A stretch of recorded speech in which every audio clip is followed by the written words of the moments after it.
Hello foodies, గీ ఎలా చేయాలో చెప్తున్నాను, బాగా చూడండి వీడియో.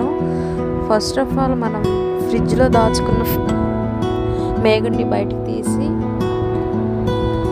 బాగా మిక్సీ చేసుకోండి.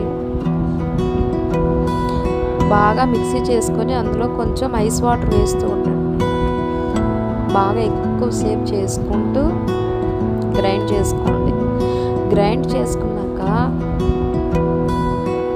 మనకి మేగడ అనేది తేలిపోతుంది.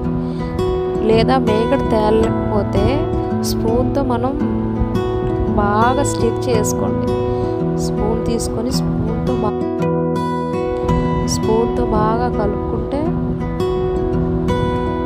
అప్పుడు మనకు మేగడ అనేది తేలిపోతుంది. తేలిపోయాక అంతా ఒక బౌల్లో వేసుకోండి. బౌల్లో వేసుకున్నాక మళ్ళీ దాన్ని బాగా వాష్ చేసుకోవాలి మంచినీళ్ళతో. లేదంటే మనకి నెయ్యి అనేది స్మెల్ వస్తుంది, టేస్ట్ బాగుండదు. ఏం చేసినా కూడా దాంతో టేస్ట్ బాగా రాదు. బాగా క్లీన్ చేసుకోవాలి. మనం ఎంత క్లీన్ చేస్తాం అంత స్మెల్ వచ్చి అంత బాగుంటుంది.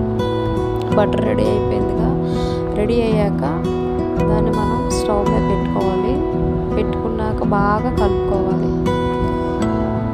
ఒక హాఫ్ అన్ అవర్లో అయిపోతుంది. హాఫ్ అన్ అవర్లో చాలా బాగా మనం మధ్య మధ్యలో కలుపుతూ ఉండాలి, లేదంటే మాడిపోతుంది. చూసారా, కలర్ చేంజ్ అయింది. కలర్ చేంజ్ అయ్యి ఈ కలర్ కరెక్ట్గా ఈ కలర్లోకి రావాలి. బాగా గుమగుమలాడే నెయ్యి రెడీ. చూసారా, మీరు కూడా చేసి కామెంట్ చేయండి. ఎలా ఉందో కామెంట్ చేయండి మీరు కూడా చేసి. Bye bye friends.